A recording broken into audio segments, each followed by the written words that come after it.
कश्मीरी लहसुन के सर्वोत्तम गुणवत्ता वाले बीज को खरीदने के लिए Prasoon agro Parth garlic seed company 9816232222 पर कॉल भी कर सकते हैं। हमने प्रदेश के हालात का व्याख्यान उनके सामने किया और जिस प्रकार प्रदेश कर्जे के नीचे दबा है और कर्जा चुकाने के लिए हमें कर्जा लेना पड़ रहा है। पिछली भारतीय जनता पार्टी ने प्रदेश पर इतना कर्जा चढ़ा दिया है। हमने उनके पास वो बात रखी। हमने कहा कि जो पानी है वो हिमाचल प्रदेश की संपदा है। उस पर अगर हम कोई सेस लगाते हैं, कोर्ट उसको स्टे कर देता है। हमारे पास जंगल है। अगर हम नॉर्दर्न इंडिया के लंग्स हैं, अगर हम जंगल काटने की परमिशन देते हैं तो हम अपनी आय को बढ़ा सकते हैं, लेकिन उस संदर्भ में भी हमें उपेक्षा होती है। हमने पूरी तरह जंगलों पर 68% हमारी फॉरेस्ट लैंड है, उस पर बैन लगा रखा है। उस मामले को भी आप ध्यान में रखिए। और जो आरडीजी रेवेन्यू डेफिसिट ग्रांट जो हमें मिल रही है वो इस वर्ष सिर्फ 3000 करोड़ के करीब रह गई है।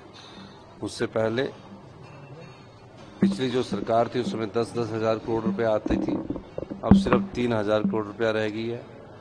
और भी कई मुद्दे हैं जो हमने अपनी प्रेजेंटेशन में रखे हैं। उस प्रेजेंटेशन की कॉपी आपको दे देंगे। हमने कहा है कि हमारा आरडीजी ग्रांट का दायरा बढ़ना चाहिए।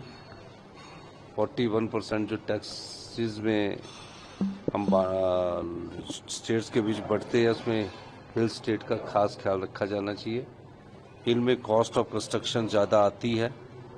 पैमाने प्लेन इलाके के नहीं चलेंगे, पहाड़ में कुछ और बात होती है। इस संदर्भ में हमने बात की है और मेरा मानना है कि हमने सभी बातों को गंभीरता से रखा और इस पर जल्दी ही आने वाले 1-1.5 साल बाद जब फाइनेंस कमीशन अपनी रिकमेंडेशन देगा तो उसमें यह बातों का ध्यान रखेगा। डिजास्टर के लिए सर कोई फिक्स ग्रांट इस तरह की भी डिमांड हुई? नहीं, आपदा के समय हमने कहा कि आपदा में जो एसडीआरएफ है, एनडीआरएफ के तहत जो डिजास्टर का पैमाना है वो प्लेन इलाके की तरह नहीं चल सकता।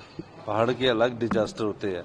उड़ीसा में अगर साइक्लोन आता तो उसका कुछ और अलग है, पर हिमाचल में अगर लैंडस्लाइड्स होता तो उसका कुछ और अलग है। तो ये सब चीजें हमने उनको बताई और अब देखते हैं उसके बाद। अभी पूरे राज्य औद्योगिक पैकेज की बात हुई है सर? क्या है, क्या आपको क्या इसमें औद्योगिक पैकेज नहीं होता। हाँ जी, रिस्पॉन्स क्या है फाइनेंस कमीशन का? नहीं, आपकी डिमांड्स को कंसीडर करेंगे वो फाइनेंस 15-16 फाइनेंस कमीशन अभी तो पूरे राज्यों में जाएगा। 1-1.5 साल बाद इसकी जब रिकमेंडेशन जाएगी तो उस रिकमेंडेशन में देखते क्या